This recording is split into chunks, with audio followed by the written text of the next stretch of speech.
el punto omega del universo.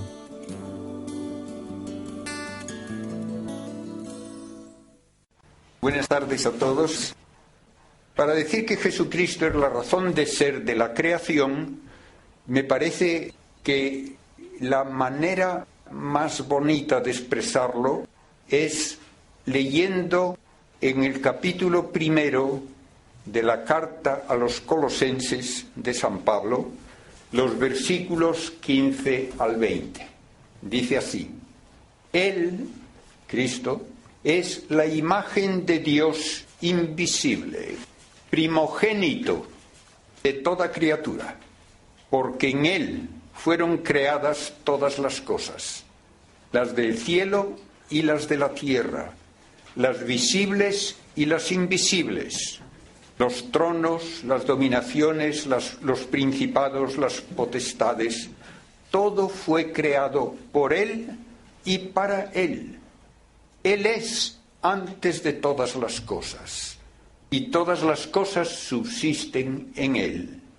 Él es también la cabeza del cuerpo de la Iglesia, el principio, el primogénito de los muertos, a fin de que obtenga la primacía en todo, porque quiso Dios que en Él habitase toda la plenitud, y por medio de Él reconciliar consigo todas las cosas, las de la tierra y las del cielo, estableciendo la paz por la sangre de su cruz.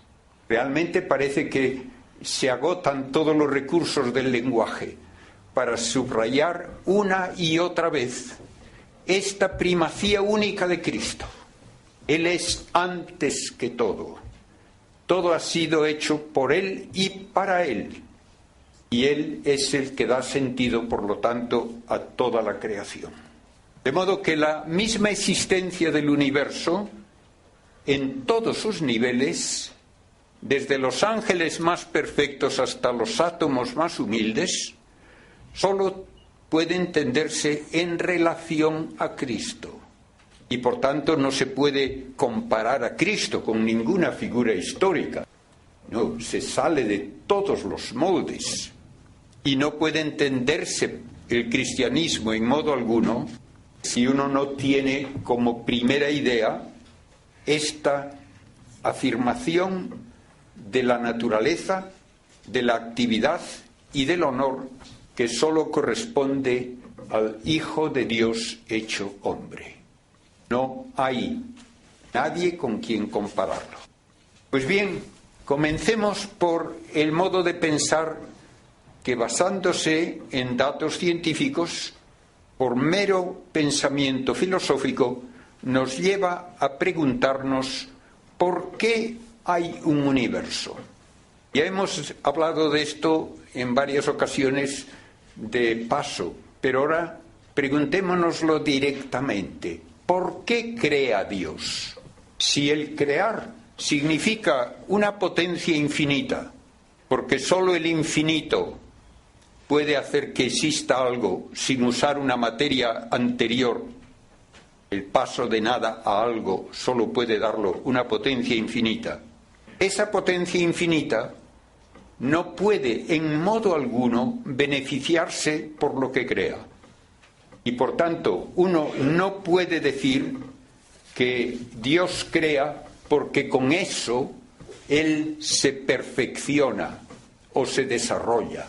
Eso es una aberración filosófica y teológica en que han caído y caen ahora algunos que se quieren presentar como pensadores científicos y teológicos. Eso era básicamente una idea de orden panteístico. La divinidad se autoperfecciona y se autorrealiza creando. Pues no. La divinidad no está en el tiempo y no puede cambiar, porque no estando en el tiempo no puede haber un estado anterior y otro posterior. Eso es lo más elemental desde el punto de vista lógico. Por tanto, el crear no puede ser porque se busca ningún tipo de beneficio.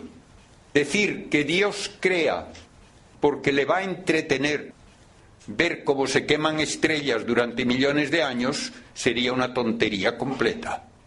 Y decir que Dios va a crear porque le va a entretener ver animales moviéndose por un planeta sería otra tontería equivalente. Entonces, ¿por qué crea Dios?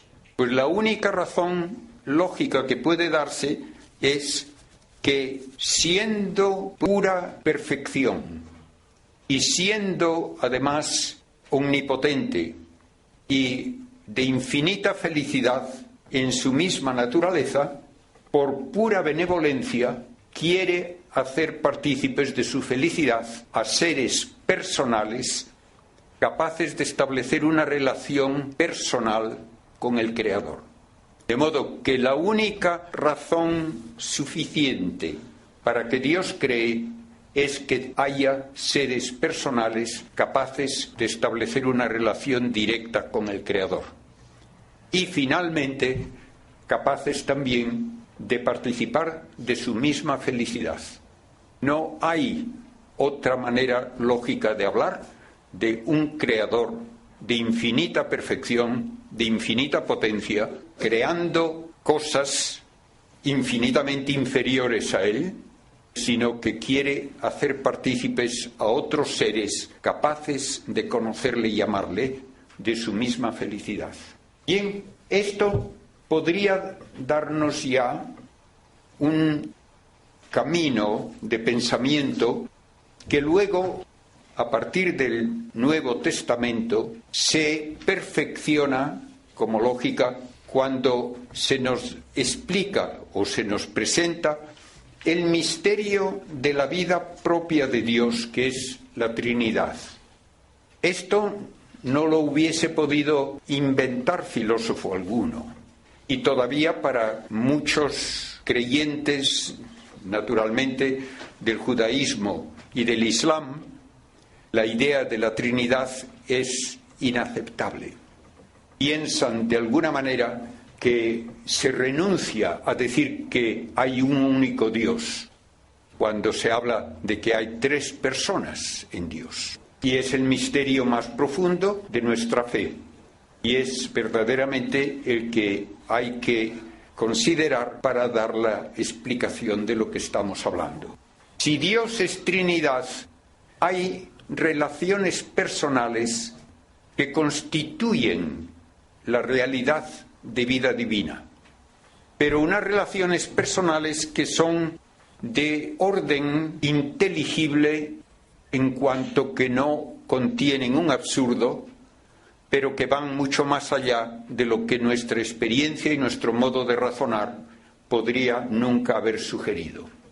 En Dios hay tres personas y estamos acostumbrados a pensar que una persona es alguien que tiene inteligencia y libertad, inteligencia y voluntad libre, y que cada persona tiene su inteligencia y su voluntad libre. En Dios solo hay una inteligencia, solo hay una voluntad libre, y por tanto no es distinta la inteligencia del Padre de la del Hijo o de la del Espíritu Santo, y tampoco la voluntad. Y esto no nos cabe en la cabeza. ¿Cómo pueden ser tres personas si solo hay una inteligencia y una voluntad? Pero ahí es precisamente donde está la grandeza del misterio. Dios es uno y por tanto una única naturaleza. Existe simultáneamente, necesariamente, en tres modalidades distintas que son precisamente las relaciones personales. El Padre no puede pensarse siquiera sin el Hijo. Y el Hijo no puede ni siquiera pensarse tampoco sin el Padre. Y lo mismo, el Espíritu no puede pensarse sin el Padre y el Hijo, y las otras dos personas no pueden ni pensarse sin el Espíritu. Y la única forma en que la teología llega a vislumbrar cómo puede eso entenderse como algo que supera nuestras categorías, pero que no es contradictorio, es profundizando en lo que significan esas tres palabras: Padre, Hijo y Espíritu Santo. Padre significa transmisor de vida.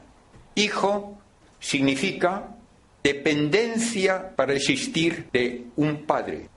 Hijo significa también, y esto es muy hermoso y muy importante, imagen viviente de un padre. Ese es el concepto de hijo que vamos a desarrollar un poco más. El hijo es hijo porque es una imagen viviente del padre. Pues bien, en un ser personal con inteligencia y libertad, la imagen viviente tiene que ser, por el modo mismo de existir, expresión de lo que el Padre es. Y eso es de orden intelectual. El expresar la realidad es algo que es propio del entendimiento, no es propio de la voluntad. La voluntad establece una relación de unión, de atracción, pero no expresa una imagen. En cambio, el entendimiento sí. Pues bien, de esta manera se dice que el Hijo es la palabra del Padre, es el Verbo, la expresión total de la perfección infinita del Padre. Y por eso, como es una total reproducción de la infinita perfección del Padre, tiene que ser Dios como es el Padre. Y como el Padre no puede menos de conocerse a sí mismo, no puede menos de tener ese Hijo. Y por eso es imposible pensar en el Padre sin el Hijo, y es imposible pensar en el Hijo sin el Padre. Padre e Hijo coexisten eternamente de una manera que no podemos entender, pero que justifica al mismo tiempo el que hablemos de paternidad y filiación y que hablemos también del Hijo como la palabra expresiva, la manifestación hecha persona de todo lo que el Padre es. Podemos decirlo con un símbolo distinto: el Padre ve toda su realidad, toda perfectamente reflejada en el Hijo. Por eso el Hijo es Hijo, porque es imagen viviente, eterna, perfecta del Padre. Una vez que tenemos esto como primer paso, también con el esfuerzo teológico, llegamos a decir que si el Espíritu Santo, como dice nuestra fe, procede del Padre y del Hijo, entonces el Espíritu Santo no es Hijo, es la manifestación de la mutua unión de amor de Padre e Hijo. El Padre necesariamente ama al Hijo con toda su esencia y el Hijo al Padre, y ese amor no puede menos también de ser Dios, porque en Dios no hay otra realidad sino Dios, la naturaleza divina. Pero el Hijo es, por el modo de proceder, imagen, mientras que el Espíritu Santo, por el modo de proceder, es lazo de unión, pero no es imagen. Y por eso no llamamos al Espíritu Santo Hijo, no podemos llamarle Hijo. En eso hubo una controversia ya en los primeros siglos del cristianismo entre los que querían poner el Padre, del cual procede el Hijo por un lado, y el Espíritu Santo por otro. No, el símbolo es el triángulo equilátero. El Padre y el Hijo son, en su lazo de unión, los que explican que exista el Espíritu Santo. Dios tiene las tres divinas personas, cada una de ellas tiene la totalidad de la esencia divina, pero son tres personas distintas por sus relaciones personales. Si yo hago un triángulo equilátero, ¿cuánto abarca este ángulo? Todo. Y este ángulo, todo. Y el tercero, todo. Pero son tres ángulos distintos, sí. Pues algo de eso está tras el símbolo que se ha usado tradicionalmente del triángulo equilátero para hablar de Dios. Son tres personas distintas en comunicación perfecta de toda la realidad divina. Y por eso Cristo puede decir de sí mismo lo que nadie jamás se hubiese atrevido a decir. Antes que Abraham existiese, yo soy. Glorifícame, Padre, con aquella gloria que tuve a tu lado antes de que el mundo existiese. Quiero que los que me has dado estén también donde yo esté, para que contemplen la gloria que tú me has dado, porque me has amado antes de la creación del mundo. Cristo está subrayando una y otra vez su existencia inseparable de la existencia del Padre. Siempre podemos y debemos decir que en Dios hay una unidad perfecta de las tres divinas personas, una unidad tal que no hay nada más que un único entendimiento y una única voluntad y una única omnipotencia y una única misericordia, pero son tres personas. Y esto lo podemos ver como la culminación de un proceso que en nuestra experiencia de la vida en este mundo va hacia la máxima unidad y dependencia según nos elevamos desde las células más primitivas hasta el hombre. Cuando hay una célula de las más primitivas, la célula se divide en dos. ¿Cuál de ellas es padre o madre y cuál es hija? No hay respuesta. No hay relación alguna de dependencia mutua. Cuando luego aparecen seres multicelulares, generalmente hay algún tipo de semilla en las plantas o un huevo en los pájaros, por ejemplo, pero el nuevo ser se desarrolla ya independientemente del que le dio origen, aunque puede aparecer ya en las aves, sobre todo en algunas, que hay una dependencia al principio para obtener alimento, para aprender incluso a buscar alimento, aprender a volar, lo que sea. Así es. Cuando luego llegamos a un nivel superior de vida, ya en los mamíferos, primates, etcétera, la dependencia de la prole con respecto a los progenitores se hace cada vez más importante y más duradera. Cuando llegamos al hombre, una parte muy importante de lo que es una vida media es de dependencia de los padres, aun para poder subsistir y luego para aprender a ser humano en todo su sentido. Cuando llegamos al nivel de vida superior, que es Dios, nunca se da una mayoría de edad. No puede el Hijo nunca emanciparse del Padre. No pueden separarse las divinas personas. Por eso Cristo lo dijo claramente, el Padre y yo somos uno. Y lo son necesariamente y eternamente. Pues bien, todo esto que hemos dicho nos habla de que para Dios toda su felicidad está en ese único Hijo.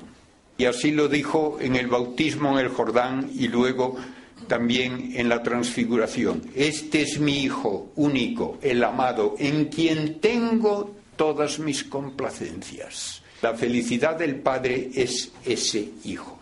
Y así llegamos al momento en que podemos ver que la relación de comunicación total de vida del Padre al Hijo tiene que ser también reflejada en la creación de seres infinitamente inferiores, pero que van a ser de alguna manera también hijos de Dios, porque van a ser imagen viviente de ese Padre. Y esto ya nos lo dice el Génesis, cuando se dice que Dios hace al ser humano como imagen y semejanza suya. Y como va a ser imagen viviente, va a tener también derecho al nombre de Hijo. Todos nosotros participamos así de una filiación que es una reproducción en nivel infinitamente inferior de la filiación propia del Verbo. Y ahora podemos dar el tercer paso, que es que el plan de Dios al crear el universo llega a la máxima generosidad cuando quiere que esta imagen y semejanza esencial, que es el Verbo, sea también la imagen y semejanza que Él buscaba al crear al ser humano. Cristo va a ser de una manera doble imagen y semejanza de Dios. Imagen y semejanza esencial por su personalidad divina. Imagen y semejanza también como el hombre perfecto en que Dios se hace presente en la creación para elevar la creación al nivel de vida propio de la Trinidad. Por eso podemos decir que Cristo es la razón de que Dios cree. Crea para que pueda darse finalmente esta maravillosa unión de Dios y criatura. Dios Hijo, que se hace hijo de una madre humana, para poder así ser al mismo tiempo imagen y semejanza del Padre en el nivel increado y en el nivel creado.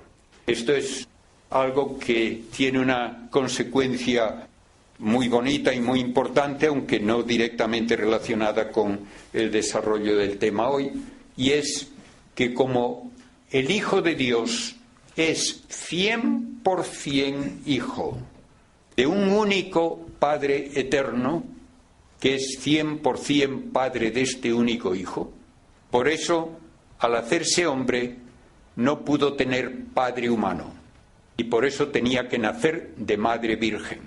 La misma persona no puede tener dos padres ni dos madres. La relación de paternidad y maternidad es a la persona, no al cuerpo. Yo no digo que mi madre es madre de mi cuerpo, digo que es mi madre, y lo mismo mi padre. Pues bien, como Cristo como persona es persona divina, solo puede tener como padre al Padre eterno del cual procede eternamente. Pero como no hay una madre distinta en la Trinidad, por eso puede tener una madre humana. Por otra parte, piensen también que Cristo, siendo 100% hijo, no pudo tener descendencia humana, porque entonces sería padre, y no puede ser padre. Todo esto tiene una conexión lógica en el momento en que insistimos en lo que significa la Trinidad y las relaciones entre las divinas personas. Pues bien, entonces, ¿por qué crea Dios? Porque quiere tener esta relación maravillosa, incluso con el mundo creado, haciendo que el mundo creado se eleve al nivel de la vida íntima de la Trinidad, porque es una divina persona, al mismo tiempo un ser humano. Hasta la materia misma se ve elevada pues al trono de Dios, y la materia del cuerpo de Cristo es adorada por ángeles. La materia del cuerpo de Cristo lo adoramos constantemente en la Eucaristía. De modo que tenemos la maravillosa intimidad con Dios de que un ser humano, cuerpo y alma, es la razón de ser de la creación y está indisolublemente presente en la vida de la Trinidad para siempre.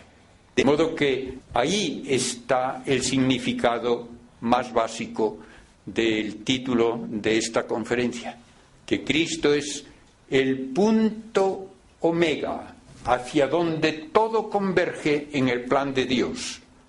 Dios crea para que pueda darse la encarnación y así pueda el mundo creado participar de la vida misma de Dios.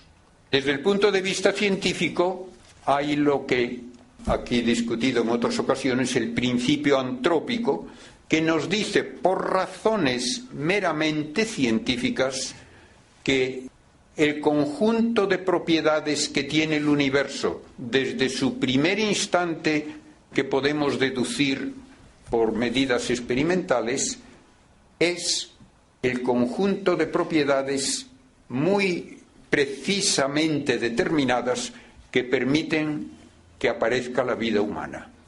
Si se cambiase cualquiera de las propiedades de la materia, a veces en menos de un 1 o un 2%, en la intensidad de las fuerzas de la materia, en la cantidad de materia que hay en el universo, etc., los cálculos científicos dicen la vida inteligente no hubiese podido desarrollarse. El universo está hecho para que aparezca la vida inteligente en el ser humano, y desde el punto de vista de Dios, toda la convergencia del universo es para que pueda darse la encarnación, para que Dios pueda hacerse hombre y así dar sentido a toda la creación. No hace falta esperar que haya otros superhombres en el futuro. No, ya ha llegado a su cumbre la perfección de la humanidad en Cristo. Y todos los demás queremos tener naturalmente en Cristo, que se nos da en lo que llamamos el cuerpo místico, en que todos los que se salvan precisamente por unión con Cristo, aun aquellos que no le conocen, aun aquellos que han vivido y muerto mucho antes de que Cristo fuese visiblemente en la tierra. Todo cuanto ocurre en la naturaleza tiene solamente sentido desde el punto de vista de Dios, porque es un modo de llevar a toda la creación a la unión con la divinidad por medio de Cristo, Dios hecho hombre. Y ahora vamos a añadir un poco bajo el segundo concepto que indiqué al principio, Cristo como clave de la historia. Hay una frase en la Constitución Apostólica Gaudium et Spes que dice: la Iglesia cree que la clave, el centro y el fin de toda la historia humana se halla en su Señor y Maestro. 3 palabras se usan aquí: clave, centro y fin de toda la historia humana. Pues bien, podía esto ser una frase bonita, pero ¿qué quiere decir? Primeramente, ¿qué es historia? De alguna manera es una sucesión temporal de hechos que tienen alguna razón de ocurrir de una forma que es una realidad cambiante con procesos internos y relaciones externas que permiten decir que hablo de la historia del universo, de la historia de una nación, de la historia de la vida, de la historia de una civilización, de la historia del arte, de la historia de la ciencia, de lo que queramos. Siempre se trata de una realidad cambiante que uno intenta descifrar, no solamente haciendo un catálogo de fechas, sino dando una visión coherente de lo que ocurre.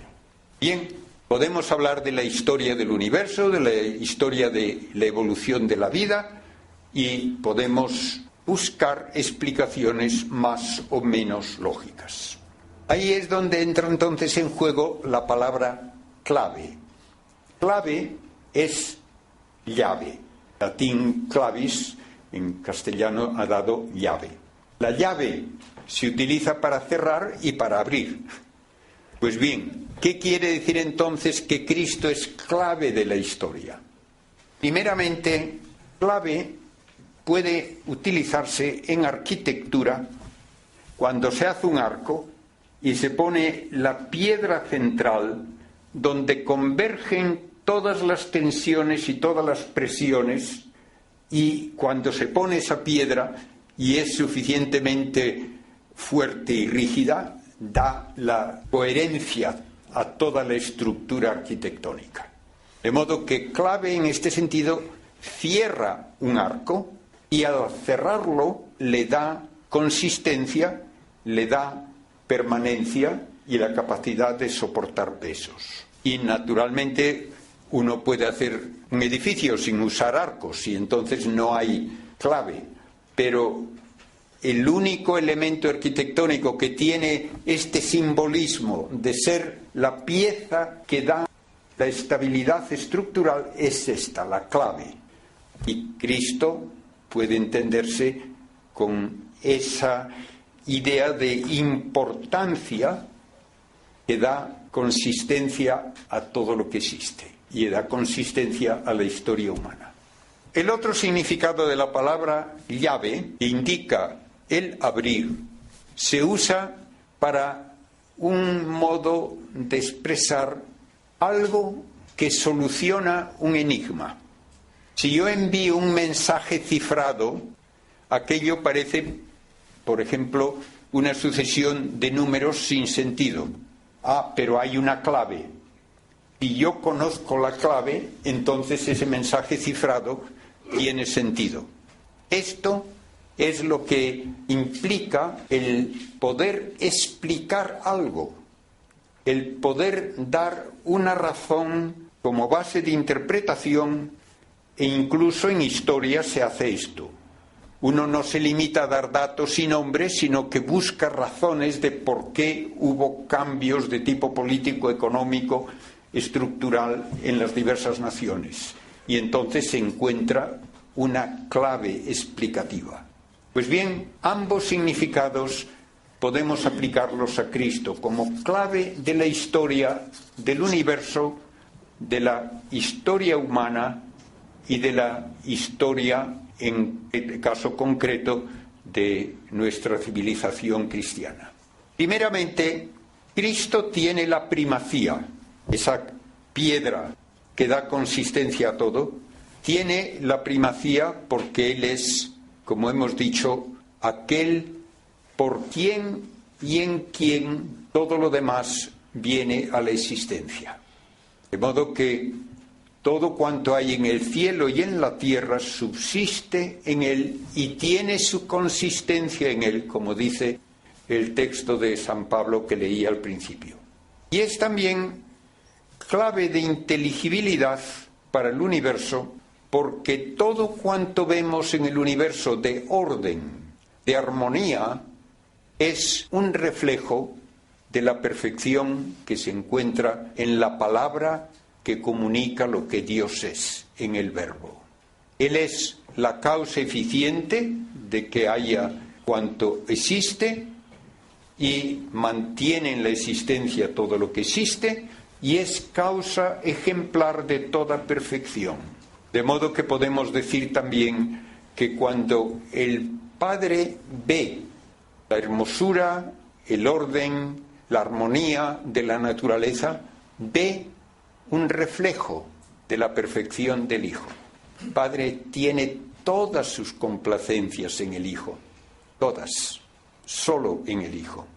Y es también causa final, de modo que es clave explicativa, porque ya dijimos que todo está hecho para que Él pueda existir como al mismo tiempo criatura y como Dios, y así llevar toda la creación al trono de la Trinidad.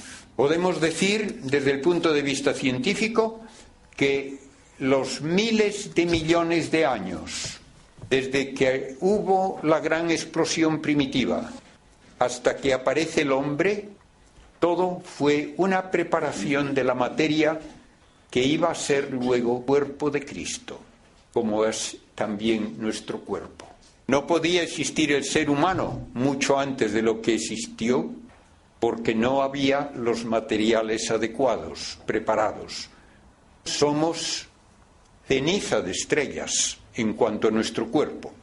Podemos decirlo sin que sintamos vergüenza alguna de ello, porque fuera del hidrógeno que hay en nuestro cuerpo, sobre todo porque hay gran cantidad de agua, fuera del hidrógeno, todo lo demás que forma nuestro cuerpo tuvo que sintetizarse en reacciones nucleares durante millones y millones de años en una generación tras otra de estrellas. Y de esa ceniza de estrellas se formó el planeta Tierra, y de esa ceniza de estrellas se forma el cuerpo humano, incluyendo el cuerpo de Cristo. Podemos hablar entonces de que ya ahí la historia cósmica apunta a ese momento maravilloso en que Dios se va a hacer hombre. No sabemos si hay vida en otros lugares. Mi opinión, y no es solo mía, de muchos científicos, es que probablemente no hay vida, por lo menos inteligente, en ningún otro lugar del universo. Porque cuando se quiere explicar que haya vida, una de dos, o hay que decir la hay porque espontáneamente las fuerzas de la materia van a producir seres vivientes con facilidad, o hay que decir porque Dios hace algo muy especial para que haya vida. ¿Qué probabilidad hay de que se forme por mera manipulación de las fuerzas de la naturaleza una célula? Ninguna. Sí, dicho en castellano vulgar, ninguna. Porque cuando se han calculado las probabilidades por científicos, me dicen que para que aparezca una molécula de ADN, no una célula completa, una molécula de ADN, tiene que decir uno que la probabilidad sería una en un número que se escribe con un 1 seguido de 126 ceros. Y para que pongan esto en perspectiva, se calcula que el número de partículas atómicas en todo el universo conocido podría ser un 1 seguido de 90 ceros. De modo que multipliquen este número por 1 trillón, multiplíquenlo otra vez el resultado por 1 trillón y tendrán un 1 seguido de 126 ceros. Y entonces dicen, tal vez haya una probabilidad en ese número de que se forme una única molécula de ADN.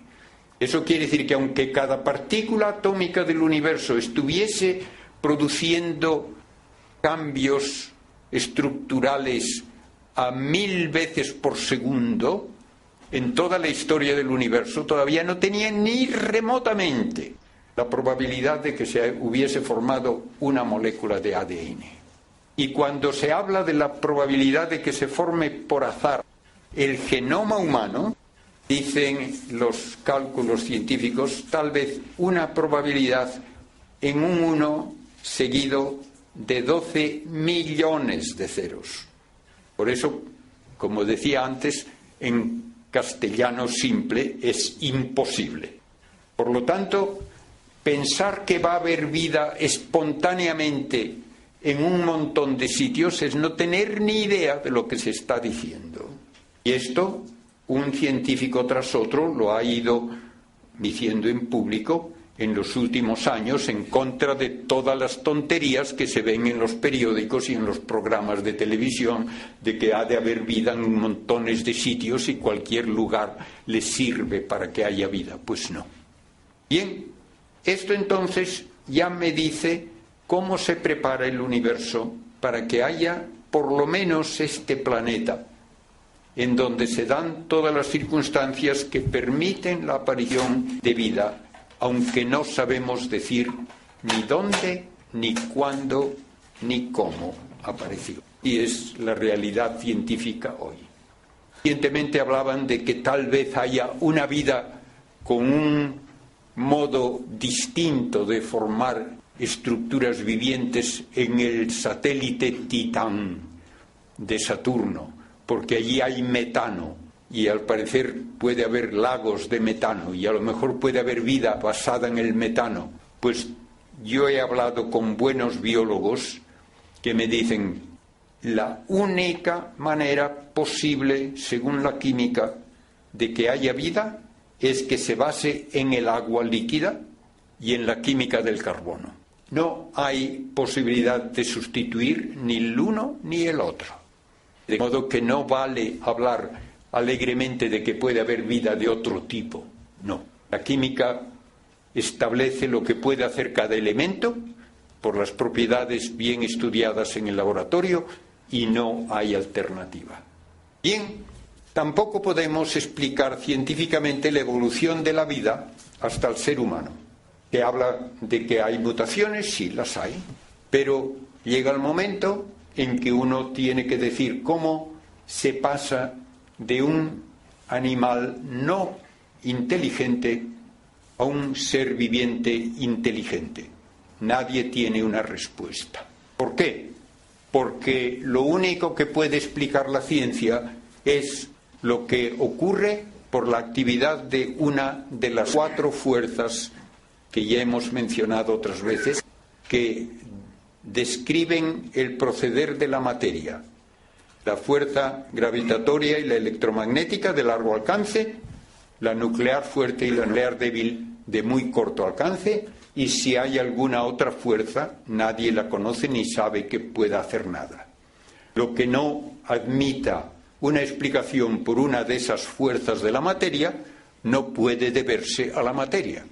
Y nada puede explicar el que alguien piense, que a alguien le interese la matemática, que alguien escriba una poesía por medio de ninguna de esas fuerzas. Por lo tanto, hay que hablar de una realidad no material que tiene que venir directamente de Dios, porque la materia solo da modificaciones de la materia. Y así es, una vez más, la idea de preparar la existencia de seres personales que culminan en la persona de Cristo, Dios y hombre, lo que explica que haya vida y que se haya dado vida inteligente. Si esto se aplica a la historia cósmica, ahora podemos hablar de la historia humana. Y la historia humana tiene un capítulo muy especial en todas las culturas de todos los pueblos, desde que tenemos constancia de su modo de pensar. Hay un único pueblo, el pueblo de la Biblia, el pueblo de Israel, donde la idea de un único Dios, creador, que hace al hombre como imagen y semejanza suya, prepara una expectativa de un Redentor que no se entiende a lo largo de muchos siglos, que se anuncia que será hijo de David, que va a ser el que libere a Israel de sus enemigos y que va a instaurar un reino de cercanía a Dios, un reino de paz que finalmente se cumple en la venida de Cristo. De modo que la historia humana va preparando un pueblo concreto para que en él aparezca Dios hecho hombre. Y esto luego lleva al desarrollo, naturalmente, de la civilización cristiana. Y podemos decirlo con toda honradez que ha sido la transformación cultural más grande de toda la historia, la venida del cristianismo, porque ha cambiado el punto de vista de lo que es el hombre y el punto de vista de lo que es el destino humano. Cristo se convierte en la clave explicativa, donde todo lo que nos parece negativo, del dolor, de la muerte misma, todo tiene ya un nuevo modo de entenderse cuando se ve como parte del plan redentor de Cristo y de transformar la vida humana por su resurrección. Si no se admite esta nueva vida, realmente hay que decir que nuestra existencia no tendría sentido. Y esto es finalmente lo que tienen que decir quienes o no quieren ni siquiera aceptar a un Dios como creador, o piensan en un creador que crea porque sí y que luego no tiene interés ninguno en lo que ha creado. Esta es una especie de lo que se llama deísmo, en el que han caído incluso grandes científicos muy inteligentes, como Einstein mismo. Pensaba en un Dios creador, sí, pero no era capaz de pensar que ese Dios se preocupase de nosotros. No era capaz de pensar que la creación era para hacernos partícipes de la felicidad divina eternamente. En Cristo se nos da ese mensaje de la manera más clara. Él, con su obediencia perfecta al Padre, puede borrar todas nuestras infidelidades, todas nuestras maldades con su sangre y puede luego con su resurrección dar vida eterna a quienes confían en Él y quieren aceptar su mensaje. Y así, aun sin saberlo, la humanidad va hacia Cristo. La humanidad ha cambiado a lo largo de 20 siglos para insistir una y otra vez en el concepto de dignidad humana, que solamente tiene como base final lógica el que somos imagen y semejanza de Dios. Quienes no han querido aceptar eso han rechazado también la idea de la dignidad humana, como vemos ha ocurrido en los regímenes comunistas, en el nazismo, por ejemplo, también, en todo lo que ha sido la explotación del hombre por el hombre, como si los demás no fuesen más que cosas útiles. Lo vemos ahora en la tendencia de reducir también a la persona a un votante útil, en donde se niega incluso el derecho a la vida a los no nacidos o se quiere eliminar a los que ya no son productivos en la sociedad. No, el cristianismo es la única fuente lógica de los derechos humanos. Y donde se olvida uno de la dignidad de la persona, entonces todo fracasa. Cristo es la única explicación para quienes creemos en Él de cuántos actos heroicos en todo el mundo llevan el amor y la ayuda a quienes no pueden corresponder con nada medible en términos económicos. ¿Por qué hay miles y miles de misioneros y misioneras en todo el mundo ayudando a los más pobres? Porque se ve en ellos a Cristo. ¿Por qué pensamos que tenemos que cuidar de nuestros hermanos? Porque vemos en ellos a Cristo. Incluso, ¿por qué debemos cuidar de nuestro planeta? ¿Por qué debemos preocuparnos de no destruir la casa común? Porque es un regalo de Dios en que Cristo tiene que encontrar un nivel de existencia adecuado para que todas las personas actuales y futuras puedan vivir de acuerdo con su dignidad. Todo esto ha cambiado la faz del mundo y ahora podemos decir que queda mucho por hacer, pero no puede hacerse olvidándonos de Cristo, olvidándonos de su centralidad como razón explicativa y razón de ser de la misma creación. Cristo es el centro, es la razón de ser de cuanto existe y es también el punto hacia el cual converge toda la humanidad para finalmente ser llamados a participar de su vida divina, a participar de esa filiación que nos hace ser a todos hijos en el Hijo. Esa es la definición hermosa de lo que significa ser cristiano. Era el padre Manuel Carreira en esta conferencia titulada El punto omega del universo.